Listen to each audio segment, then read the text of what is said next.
Hello, and welcome to another Literacy Ready training refresher. This training refresher focuses on English Unit 2, and it addresses the work that students do across the unit, developing a thesis, mini-claims, and evidence. Throughout Unit 2, we give students lots of practice and support to develop their skills in writing thesis statements, in developing claims and mini-claims, and in providing evidence to support those claims and mini-claims. The practice is really important to students' ability ultimately to write the literary argument essay, which is the culminating project of this unit.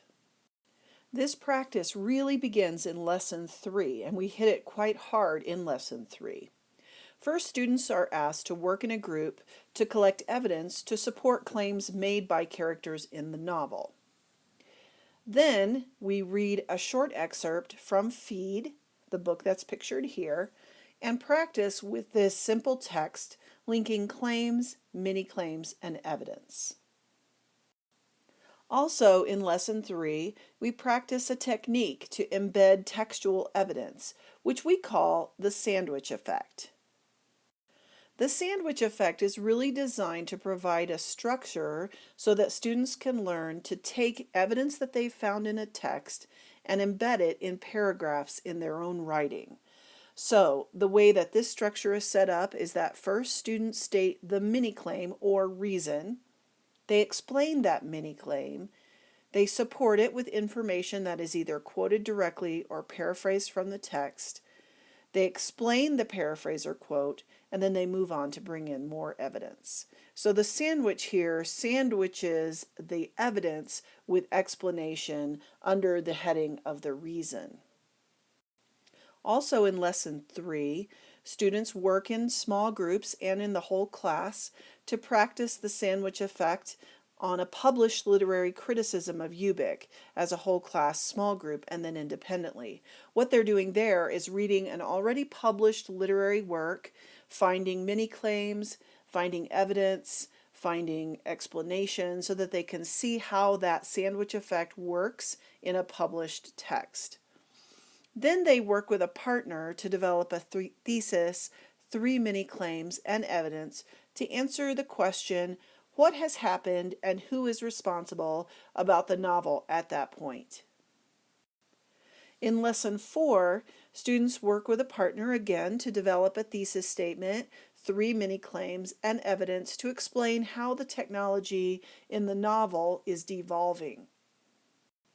In Lesson 5, students practice supporting a claim with mini-claims and evidence using given interpretive statements. So in this case, they are given the argument. They're asked to take that argument and develop mini-claims and evidence to support it. Then they develop counter-arguments. They use a template to develop their own statement of claim.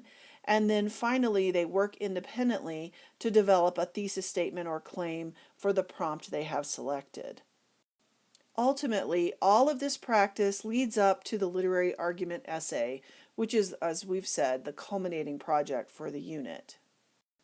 This work that happens in Lessons 3, 4, and 5 is really designed to support students to develop really important skills that they will need not only for the final project in this unit, but also for college and solid writing.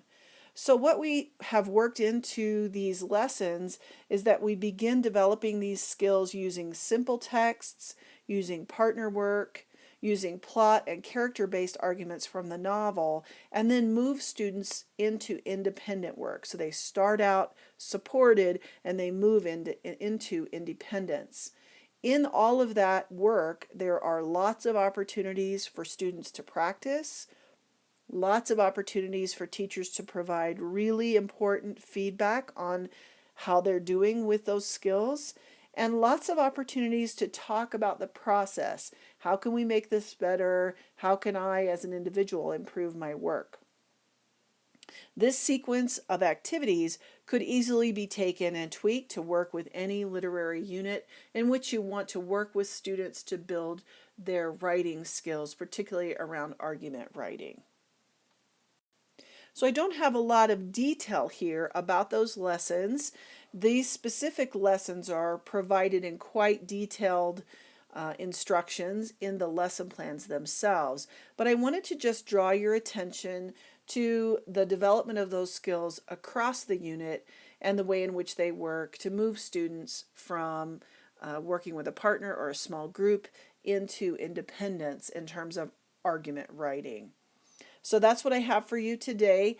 Thanks so much for your work with students, and have a great day.